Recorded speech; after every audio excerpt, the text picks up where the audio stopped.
Hello, my loves, and welcome back to Along This Spiritual Journey. So, the theme this week is dating. So, for me, myself, a lot of people are always like, "Why are you single? You seem so great. What's the red flags?" And I'm always laughing and thinking about there's a choice that you get to at a certain level of I'm going to wait until I know that I meet someone who's absolutely ready.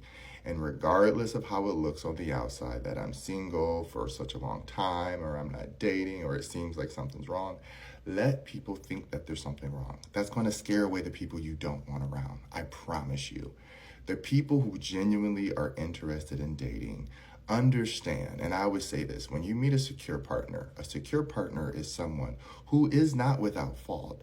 They have stuff they've gone through. They have relationships under their belts that probably was their fault because they weren't grown. They have relationships that weren't their fault because the other person wasn't ready. But in that understanding, they're not seeking blame. They're not telling other people that it's their fault. They're not even trying to drag it into a new relationship. A secure partner understands that when you start a new relationship, you're going to have a partner who brings in some level of baggage from the past. A secure partner is okay with knowing you're going to have some level of baggage that you never actually got to clean up with anyone. You had to learn how to clean it up yourself and put it away on a shelf. And it looks pretty, but you never really got rid of the shelf. It's just there being pretty because you never had the opportunity to dispose of it or someone come along with the energy who helps you dispose of it. That's what a secure relationship does. That's why when you meet someone who's willing not to take on your baggage, not to hold all your hurt and pain, but to hold space for you. When they say hold space, because a lot of people don't like certain terminologies within the spiritual world, it's okay to be negative and upset and have drama and have some type of level of, I don't like this life of how we do things. That's normal. But when you rebalance yourself back to, there is a level of extreme positivity that people reach that some people don't reach. That doesn't mean something's wrong with you. There are some people who just are able to see the world in such a bright and beautiful way that a lot of people will never be able to comprehend because that's just not how they operate. You have to learn how to operate for yourself.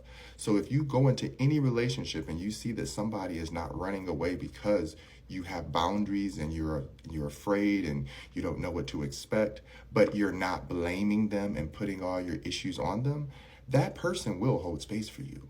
A secure person will hold space for you. A person who's not secure, they will run away. Which is why if you are a person who's trying to heal and you meet someone who's unhealed and then you rely on them and then they expectedly hurt you, then you take that hurt on and then you say, see, I tried, they hurt me. No, baby, you were still hurt, hoping another hurt person could see you.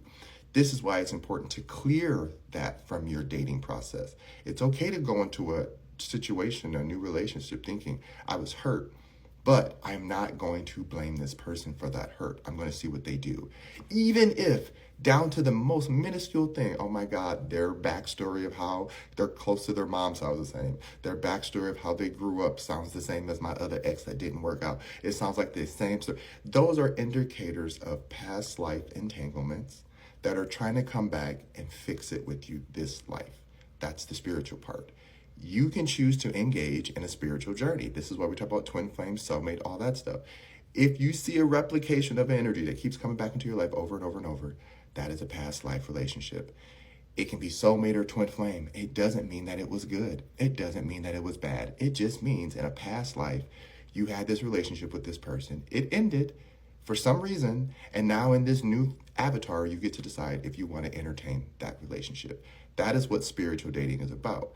Now, when you cross over into the spiritual realm, when you meet a physical avatar to apply one of these spiritual partners to, then you look at that avatar and you decide if this person is coming to you with the same amount of damage that you feel from the past, then you get to decide, okay, I'm not ready. I'm not healed. I can't go down this journey again. But if you see like, okay, I've been here before. I can handle this. This is not as bad as I thought. Then you're giving that new avatar an opportunity to cleanse an old past life issue for them. Because remember, trauma is past life, regardless if it was 2 months ago, 3 years ago, whatever.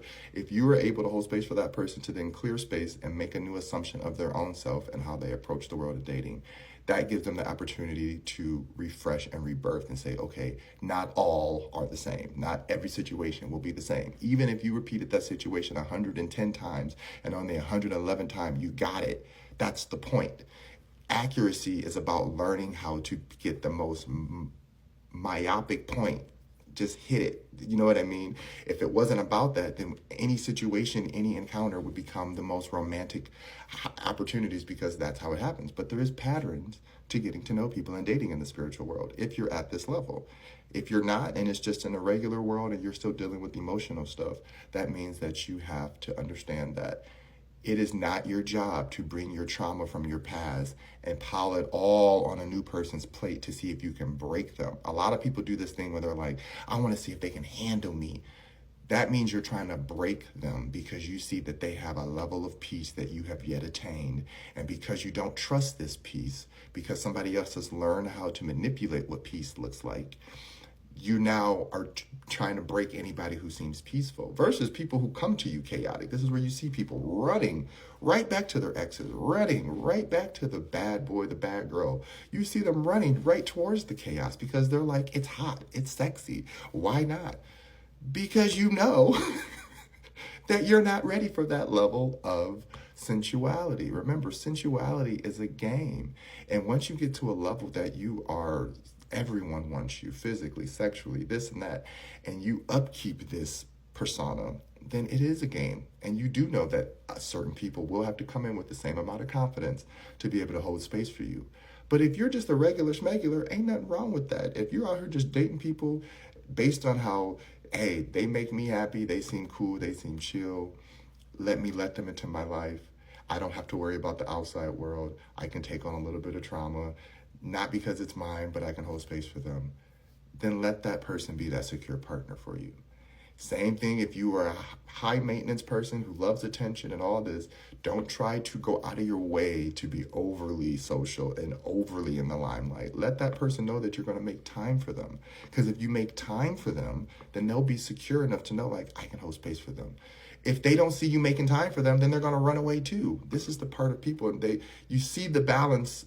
When you meet another person, when you are your whole, you are your whole. But when you meet another person, it becomes a dance of balance. And if you're always all the way over here and they got to come all the way over here, then yes, there's going to be animosity, period. No matter which way you go, if the person is not included in the decision of how you want to allocate energy, right? If you come in Mr. Independent and Mr. Independent, y'all going to have to find a way to be a little interdependent on each other, because that's how you're going to release the boundaries. If you both are interdependent and you have no sense of boundaries or attachment and you're just stuck to each other and clingy, yeah, you're going to have to learn independence, which means you're going to have to start trusting that how I respond to their trauma is how I'm responding to my trauma, right? Anytime you do anything with any person, how you respond to their trauma is how you respond to your own trauma, because there's going to be some point in this human existence in life that you experience some level of that emotional state of being. It might not be the same situation, but you can get to a certain situation where you understand, I get what that person was going through now. I get where they were. Because you don't want to just go up here and cut people off like, oh, they have trauma, get rid of them. No, that's not what anyone's saying. What we're saying is, if you come into a new relationship, don't come in blaming the other person for things that you see from your past. Allow yourself to use discernment and say, I see the patterns. Will it lead to the same probability, or will it lead to something else? I don't know. Maybe there was something I lost along that journey. Maybe there was something I didn't see along that formulation or the algorithm that I was creating to give myself the answers, because we all create some algorithm to give ourselves answers, and it works for a certain point, but then you're going to meet that person who's going to break your algorithm calculator, right? And you're going to be like, wait a minute, this is not mathing, it's not adding up. So that's why it's important not to polarize the energies to the point that you don't recognize how to meet yourself in the middle. All right? I hope that makes sense. Love ya. Mwah.